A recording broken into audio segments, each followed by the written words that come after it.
Welcome to the video series, Getting the Most from Your Mac.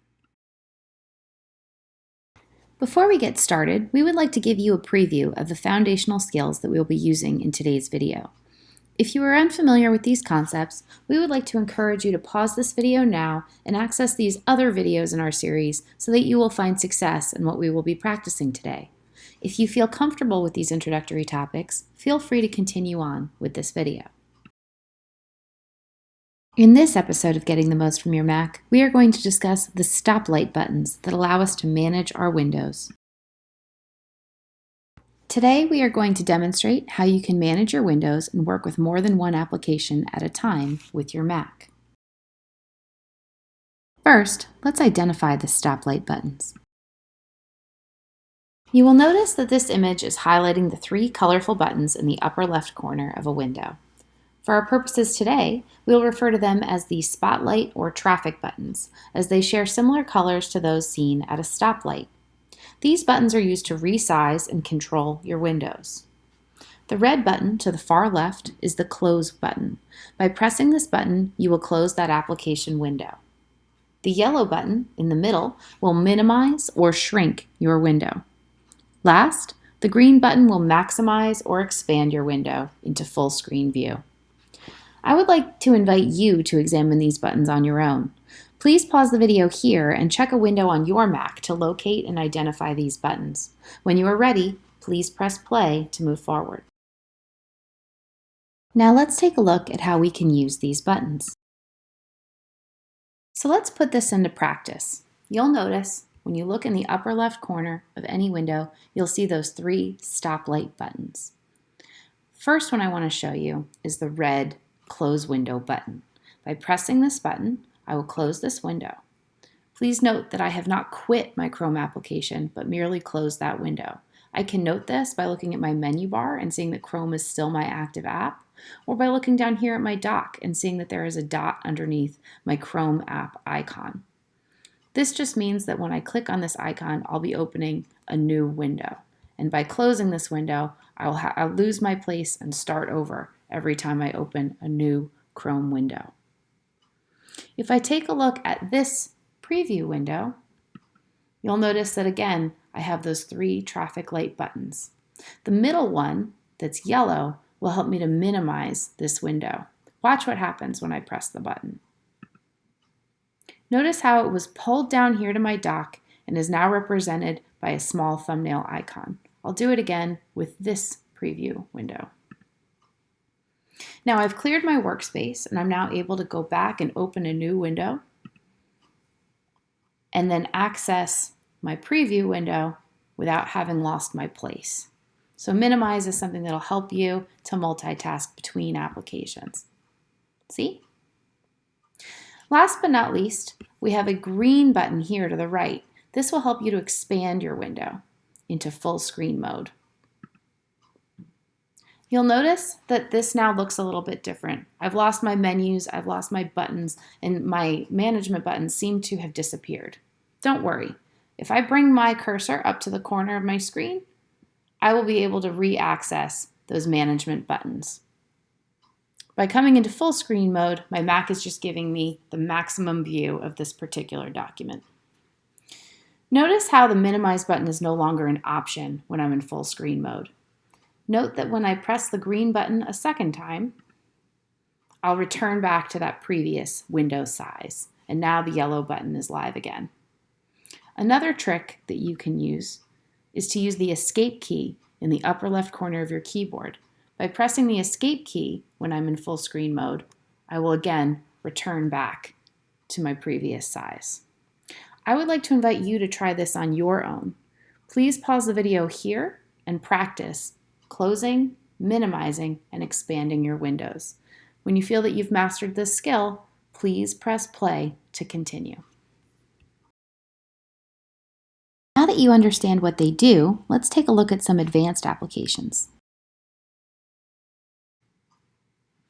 Now, let's take what we learned a little step further.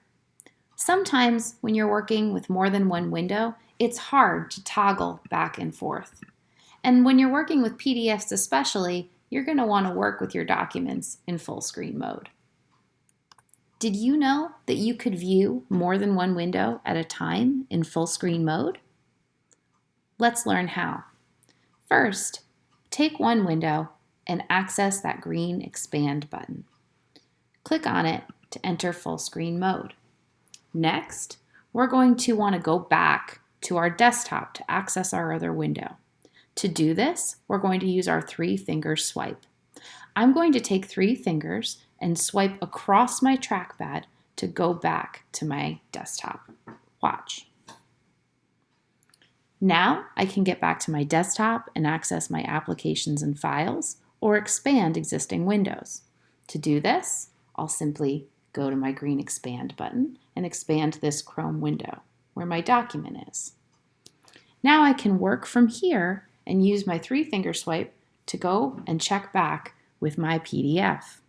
I can switch between these windows by pulling the 3-finger swipe in the direction of the other window I'd like to access. Pause the video here and practice using the 3-finger swipe to view more than one window in full screen mode. When you're ready, press play to continue.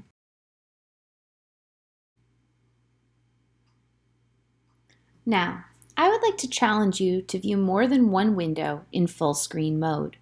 We're going to refer to this as split screen. This is a very useful skill when you need to reference something when creating content or when teaching with a video conferencing tool. Today, I'm going to show you how I can use this split screen feature on my Mac to monitor and engage with my students on one side of my display and reference my presentation and lesson on the other. To do this, you will first need 2 windows open. As you can see, I have my Google Meet here and my lesson here. To increase my view of both screens, I will simply click on the green Expand button and hold it for about 3 seconds. So I'll click here, 1, 2, 3. You will notice that a transparent blue box has appeared on one side of my screen. This is here to indicate that this window will now open on that side of my display. If I would rather it open over here to the right, I'll just drag my finger across and move that transparent box. Release your finger to assign that window to that space. Now, you will notice that the other side of the screen now has small thumbnails of my other open windows.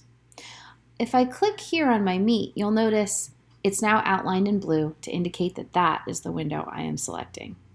I'll simply click with my trackpad to fill the other side of my screen. Now, you will notice that there is a black bar in the middle separating the 2 windows. If I bring my cursor over the black bar, the cursor will change to a resize arrow.